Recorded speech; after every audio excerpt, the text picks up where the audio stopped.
اللہ تبارک و تعالی اپنی مقدس کتاب قرآن مجید میں ارشاد فرماتا ہے یا ایھا الذین آمنوا توبوا الی اللہ توبۃ نصوحا کہ اے ایمان والو اللہ کی طرف توبہ کرو، ایسی توبہ جو آگے کو تمہارے لیے نصیحت بن جائے۔ یہ رب کا ارشاد ہے۔ اور میں آپ کو بتاؤں فی زمانہ حالات ایسے ہو چکے ہیں، ماحول اتنا گندا ہو چکا ہے کہ گناہوں کا ارتکاب کرنا بہت آسان، جبکہ گناہوں سے بچنا بہت دشوار اور نیکی کرنا بہت مشکل ہو چکا ہے۔ لہذا ہر مسلمان کو چاہیے کہ گناہوں سے بچے اور نیک کام کرنے کی بھرپور کوشش کرے، اور جو گناہ اس سے سرزد ہو چکے ہیں، جس گناہ کا وہ ارتکاب کر چکا ہے، جو گناہ اپنے غلطی کی وجہ سے انجام دے چکا ہے، اس سے سچی توبہ کرے، کیونکہ سچی توبہ ایک ایسی چیز ہے، سچی اور خالص توبہ ایک ایسی بہترین چیز ہے جو انسان کے نامع اعمال سے گناہ مٹا دیتی ہے۔ چنانچہ اللہ رب العزت کا ارشاد ہے، رب نے ارشاد فرمایا وَهُوَ الَّذِي يَقْبَلُ التَّوْبَةَ عَنْ عِبَادِهِ وَيَعْفُو عَنِ السَّيِّئَاتِ وَيَعْلَمُ مَا تَفْعَلُونَ۔ یہ رب کا فرمان ہے۔ رب نے ارشاد فرمایا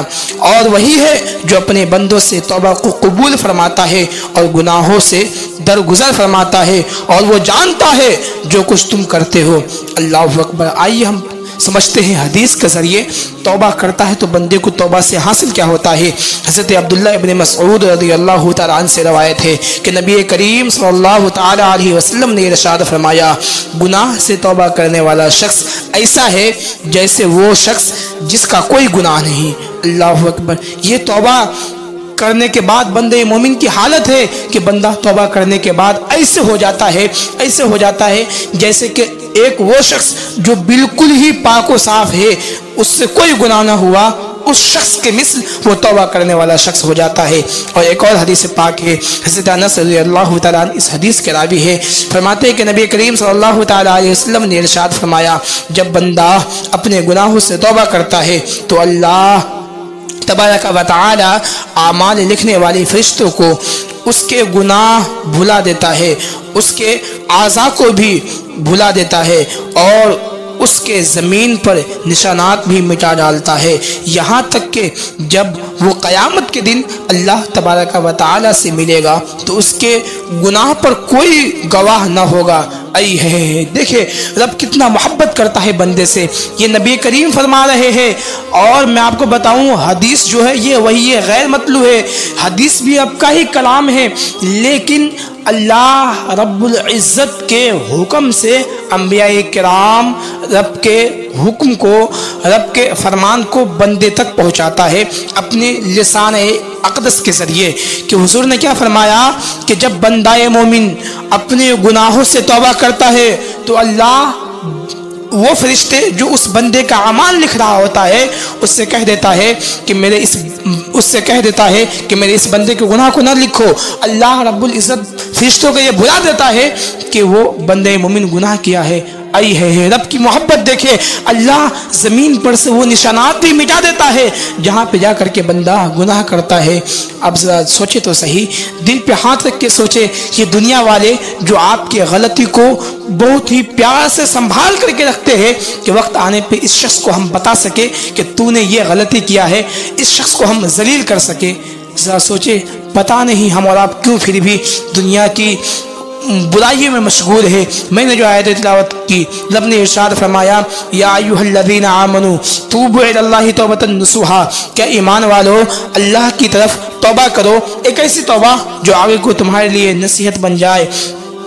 اس آیت سے ہمیں کچھ باتیں معلوم ہوتی ہیں، وہ باتیں وہ یہ ہے کہ توبہ گناہوں کی معافی اور جنت کا مستحق ہونے کا ذریعہ ہے۔ توبہ بندے مومن کو متقی بنا دیتا ہے، اور میں آپ کو بتاؤں جب بندے مومن توبہ کرتا ہے تو اللہ رب العزت بہت ہی زیادہ خوش ہوتا ہے، خاص کر کے جب کوئی نوجوان توبہ کرتا ہے تو اللہ رب العزت اس نوجوان کے توبہ سے بہت ہی زیادہ خوش ہوتا ہے۔ یہ حضور کا ارشاد ہے، آقا نے ارشاد فرمایا کہ مثلا کوئی شخص جنگل میں گیا اور اس کے ساتھ اونٹ ہو اور اس پہ اس کے تمام اشیاء ہو، تمام سامان ہو کہ کھانا پینا بستر وغیرہ سب اس اونٹ پہ لدا ہوا ہو اور ایسے جنگل میں گیا جہاں نہ کوئی انسان ہو نہ کوئی اور دیگر ساری چیزیں ہو، مسکن نہ ہو، کوئی گھر نہ ہو، ایسی جگہ پہ وہ گیا اور اچانک سے اس کا اونٹ گم ہو جائے تو وہ شخص کیا کرے گا؟ وہ شخص تو موت کے ہی انتظار میں کسی درخت کے سائے بیٹھ کر کے انتظار کرے گا، یا تو اونٹ آ جائے یا پھر موت آ جائے۔ اب ذرا سوچے اگر اس شخص کے پاس وہ اونٹ آ جائے دوبارہ تو کتنا خوش ہوگا کہ وہ خوش ہو کے یہ کہہ سکتا ہے کہ انت عبدی انا ربک، یعنی بندہ مومن اس طریقے سے خوش ہوتا ہے، اس طریقے سے خوش ہوگا وہ شخص اپنے اونٹ کو دیکھ کر کے کہ وہ کہہ دے گا کہ مولا تو میرا بندہ ہے اور میں تیرا رب ہوں۔ حالانکہ وہ خوشی کے مارے یہ کیا کفریات جملے بول دے گا، اتنا خوش ہو جائے گا وہ۔ اس سے بھی زیادہ اللہ رب العزت اپنی نوجوان بندے کے توبہ سے خوش ہوتا ہے، یہ حضور کا ارشاد ہے۔ تو میرے پیارے کوشش یہ کرے کہ ہم اور آپ گناہ کو چھوڑ کر کے اللہ رب العزت کی محبت میں توبہ کریں اور اللہ رب العزت سے ہمیشہ استغفار طلب کرتے ہوئے آخرت کی تیاری کرے اور دنیا کی بے حیائی اور برائی سے بچے۔ السلام علیکم۔